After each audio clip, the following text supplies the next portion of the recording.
and she's a coach that's going to teach me a new type of coaching I've never heard of. Kimberly, thanks for stopping by. What kind of coaching do you do? I am a radical curiosity coach. Okay, so kind of define what radical curiosity is. Well, radical curiosity means that you are infusing your life with curiosity. That means that when you wake up in the morning, you are excited about the adventure that the day is going to bring you. You're not worried or stressed about what's going to happen because you are looking at everything through the lens of, I don't know, but that's okay.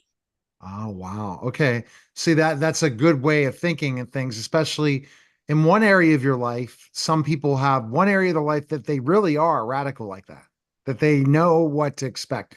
But other parts of their life, that's not the case sometimes. A lot of times say, oh yeah, I'm already living this. Then you get to talk to them and you find out maybe a piece of their life they're living that way. Exactly. Exactly.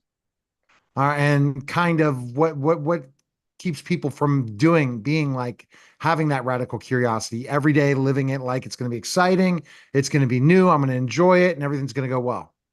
One of the biggest things I think that stops us is going to be assumptions that we make.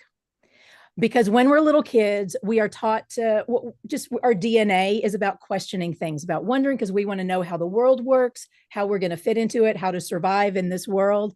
But at some point, an adult will usually say, out of frustration, don't ask me any more questions.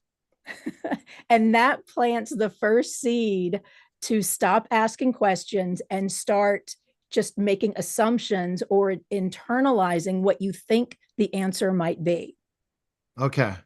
But And as we begin to ask more questions, then that opens our mind up. It helps us connect with other people, and it helps us in ways that we are able to look at things as having multiple possibilities rather than there being only one path. I totally get what you're saying. It's something where you basically this makes no sense, or I get this, and then you go. Yeah, Right. I'm because you never know where the next path is going to take you in so many Right. ways. Yeah. And the world is, it's very complicated and it rewards moving fast. But sometimes when we move fast, we are moving fast with just a little piece of information. And that's where we're making an assumption about all the rest of the information that we need to really make a decision that's going to move us forward in a more impactful way, in a more way that's going to benefit what our ultimate goals are. And if we, but we have to have more, this radical curiosity. We shouldn't be worried at all. We should just go with the flow. Yeah, well, there is definitely less of a sense of worry. You're still going to have stress in your life just because there are unexpected things that are going to happen. But by approaching them with a sense of curiosity, it trains your nervous system to be less, oh my gosh, what's happening? And more, ooh, okay, I haven't experienced this before. Let's see what happens. Let's see It's what I pretty can much living discover in the about mo. this Is moment. it a lot of it living in the moment? It definitely is that. It's being very present to the moment that you're in, and you're using the information from your past, which is where all of our assumptions and all of our choices come from. And those are all great things. But we want to rely less on those and more on taking in as much information as we can. Right. And when we take in that information, that's a really important thing. So what tips would you provide for people that try to live in that moment and to have that radical curiosity? To start just asking questions about simple things, simple like things that don't even matter. Things like the sandwich that you're eating. Ask yourself, is this my favorite? What do I Okay. think of this? Or is it just you're eating tacos because it's Tuesday? So, where are you in habit and when are you in choice? And the more that you are in choice, then you are more in control of things that are happening. And our brain likes to be able to understand things and to be in control. In control in the sense of not that I am managing everything, but in control in that I understand things. So the daily habit every day, getting up a certain time, dealing with the same thing, dealing with the same traffic, dealing with the same boss, that can be not really living radical curiosity. Right. You can do all those things though. So while you're doing that drive, rather than just thinking, oh my gosh, I hate traffic so much, play a different radio station. Let yourself experience a different ride to work while you're sitting in traffic, or look around. If you're in traffic and you're not moving, then look around and see what's around you. Look at the person that's in the car next to you. I've been at stop signs before and I'll start dancing just because I've got some good music on. And I'll look over and there'll be somebody in there looking and they start laughing when they see me dance. And then they start dancing too. And we're not even listening to the same music. But there are ways that we can connect with the world around us and connect with each other. And that helps us to, again, broaden our view. We're going to get really stressed. The more stressed we get, like the more narrow our view gets. Right.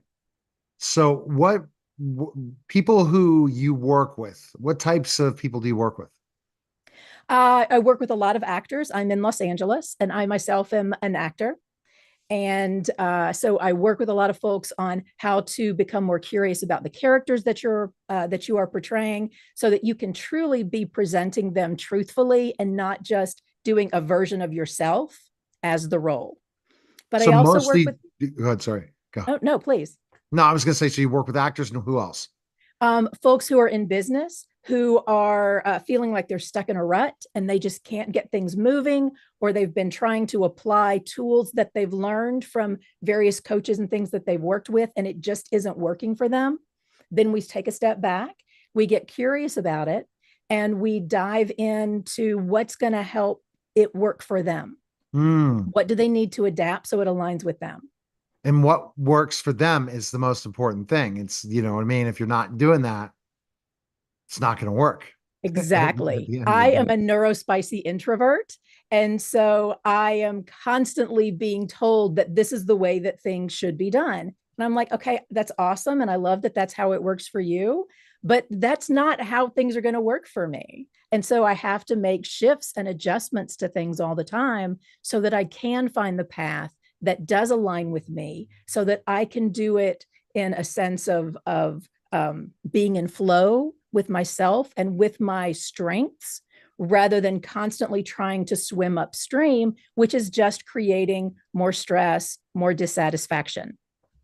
Makes complete sense. And when you do that, the stress comes in more ways than one, for sure. Exactly. Hmm. Uh, so it's really being able to question, if this is my choice or not when I'm doing this stuff. Is this really something I want to do? When you start questioning that it really isn't a choice, what do you do then? You have to really make a shift. Yes. Well, even when you're doing something that you're not crazy about doing, like I was caught up in some traffic and I was dealing with a thing yesterday, and I thought, okay, let's step back. I can choose how I react to this moment. But Right. again, if we are buried in the stress, then that's going to be our reaction. But when I stepped back from it, I can choose, because first off, I chose to be in that physical place. So it's not like this traffic was done to me. I did make a choice to be there. So I do have to own that. But then I can also choose how I'm feeling about it in the moment. Right. And I can choose to be annoyed and stressed with this traffic, or I can take a step back and think, okay, what are the other ways that I can feel about this moment? Hmm. What are the other things I can do in this Right. moment, since I'm not able to do the thing I'd expected I was going to be doing? Right. Exactly. I know you have an offer for listeners and viewers. Tell us about it. I do. One of the wonderful things that I love working with folks on, because of my acting background, I have a great understanding of how to show up on camera and how to present yourself and your brand. So, what I would love to share with your folks is an upcoming 3-day challenge that I am doing, and it is called Show Up and Stand Up, Stand Out, and to build a strong on camera brand in 3 days. Excellent. And we're live streaming this now. That's available what days? It is. It is November 18th through 20. And if they use the code CURIOUS, they can join me for free. All right. We appreciate it, Kimberly. Thanks again.